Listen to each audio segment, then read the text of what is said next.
सोचिए, अगर आपको आज पता चल जाए कि अगले महीने टमाटर के दाम बढ़ने वाले हैं, तो क्या आप आज ही खरीदना चाहेंगे या इंतज़ार करेंगे? यही सवाल स्टॉक मार्केट में हर दिन करोड़ों लोग अपने अपने अंदाज में पूछते हैं, और इसी सवाल का जवाब है फ्यूचर्स और ऑप्शंस।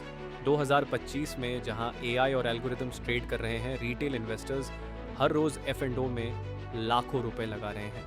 ये समझना ज़रूरी है कि फ्यूचर्स और ऑप्शंस पैसा कमाने का शॉर्टकट नहीं, बल्कि रिस्क मैनेज करने का सबसे स्मार्ट टूल है। चलो एक सिंपल कहानी से शुरू करते हैं।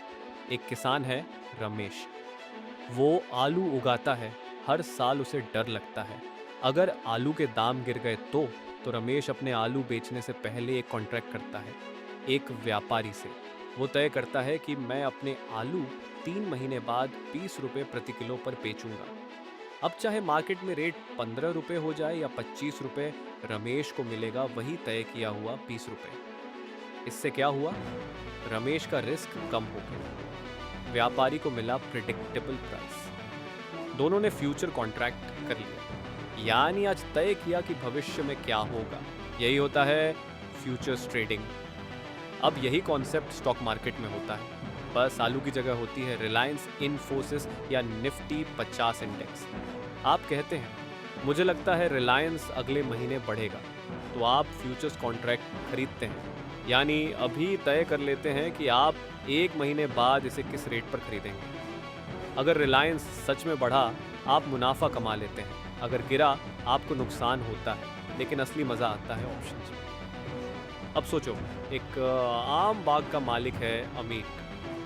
वो जानता है कि अगले महीने आमों के दाम बढ़ भी सकते हैं या घट भी सकते हैं, पर वो रिस्क नहीं लेना चाहता, तो वो करता है ऑप्शन कॉन्ट्रैक्ट। वो बोलता है मैं 1,000 रुपये देकर ये राइट खरीदता हूँ कि अगर मुझे सही लगे तो मैं अगले महीने अपने आम 50 रुपये किलो में बेच सकता हूँ। अगर दाम 70 रुपये पहुँच गए तो वो अपना राइट इस्तेमाल नहीं करेगा, क्योंकि उसे नुकसान नहीं है, बस वो 1,000 रुपये चला गया जो उसने दिया था।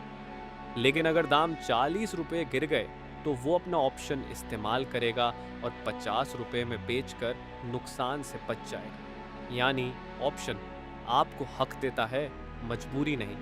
फ्यूचर्स में आपको करना ही पड़ता है, ऑप्शंस में आपके पास चॉइस होती है। तो सिंपल शब्दों में फ्यूचर्स इबल कंपल्सरी कॉन्ट्रैक्ट करना ही है, ऑप्शंस ये ऑप्शनल कॉन्ट्रैक्ट करना है या नहीं, ये आपकी मर्जी।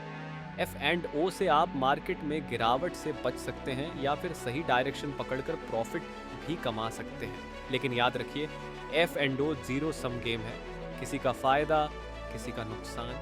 2025 में हर दिन करोड़ों रुपए सिर्फ ऑप्शन में घूमते हैं, लेकिन 90% रिटेल ट्रेडर्स लॉस करते हैं। क्यों?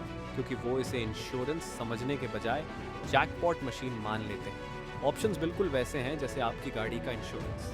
आप हर साल प्रीमियम देते हैं, लेकिन प्रे करते हैं कि एक्सीडेंट ना हो।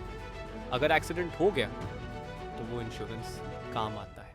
ठीक वैसे ही ऑप्शन खरीदना मतलब अपने पोर्टफोलियो को प्रोटेक्ट करना।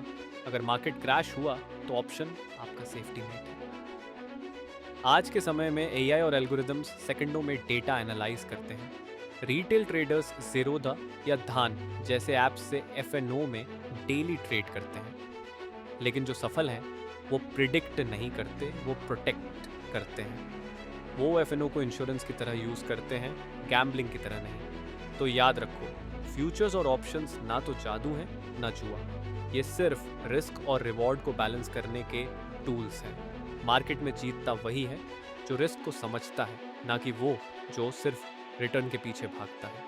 अब समझ गया ना, फ्यूचर्स और ऑप्शंस का असली मैजिक रिस्क की समझ है, जिसमें छुपा है असली जादू।